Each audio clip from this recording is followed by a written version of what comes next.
Fala pessoal, tudo bem com vocês? É uma grande alegria nós nos encontrarmos mais uma vez.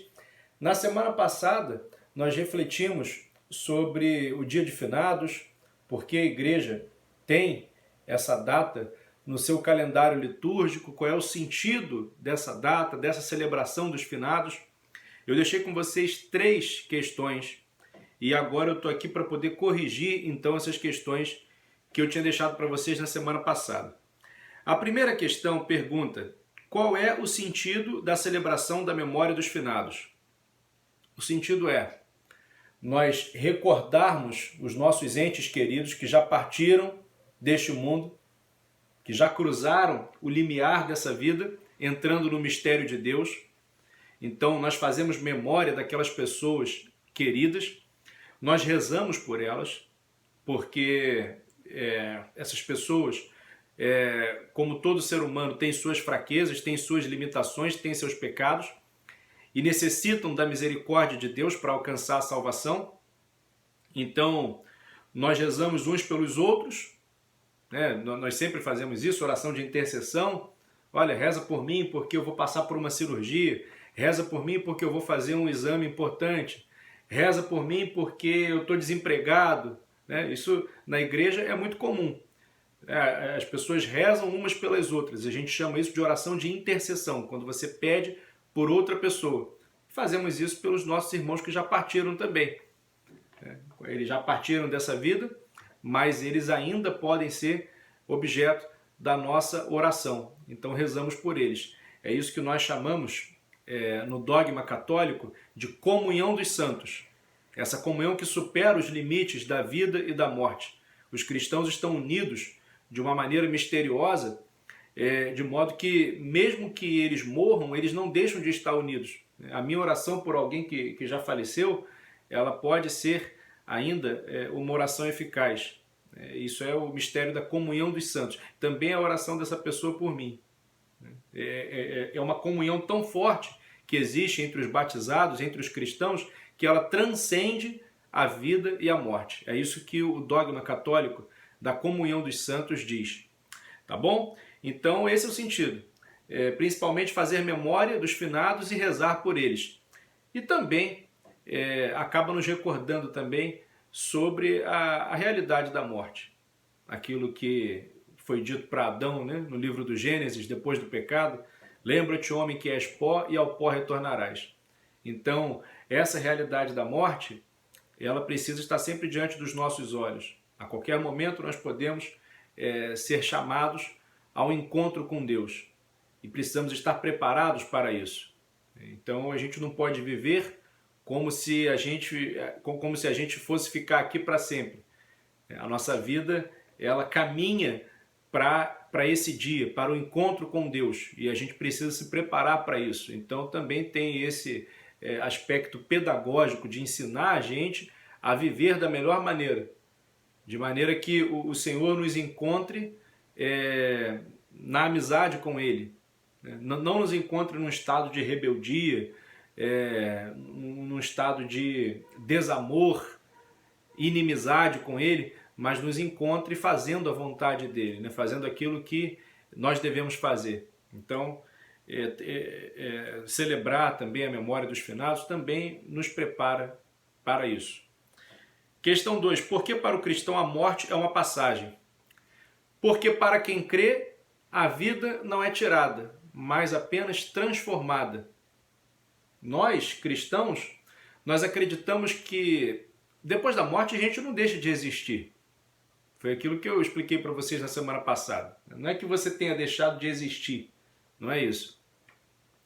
É que você está ausente aos olhos das pessoas, mas você ainda existe diante de Deus. É um mistério, obviamente. A gente não consegue explicar exatamente como é a vida eterna. Mas o que a gente sabe é que existe a vida eterna. Existe a vida eterna e nós estamos caminhando para lá. Foi o que Jesus disse, né? Eu citei isso. Jesus disse no Evangelho: eu sou a ressurreição e a vida, aquele que crê em mim, ainda que esteja morto, viverá. Jesus disse: quem come a minha carne e bebe meu sangue permanece em mim e eu nele, e eu o ressuscitarei no último dia. Então, existe esse mistério, que é o mistério da vida eterna. Enquanto nós estamos aqui, revestidos desse corpo mortal, nós não compreendemos exatamente como é viver diante de Deus, viver essa vida eterna. A gente não sabe exatamente como é, mas por causa da autoridade de quem nos revelou isso, né, que foi o próprio Filho de Deus, que desceu dos céus, se fez carne, habitou entre nós e nos revelou essa realidade da vida eterna. Então, por causa da autoridade dele, nós cremos. Nós cremos que a morte não nos é tirada, mas é transformada. E o maior sinal que nós temos disso é a própria ressurreição de Cristo, porque ele venceu a morte. Então, se com ele morremos, com ele ressuscitaremos. Essa é a convicção do cristão.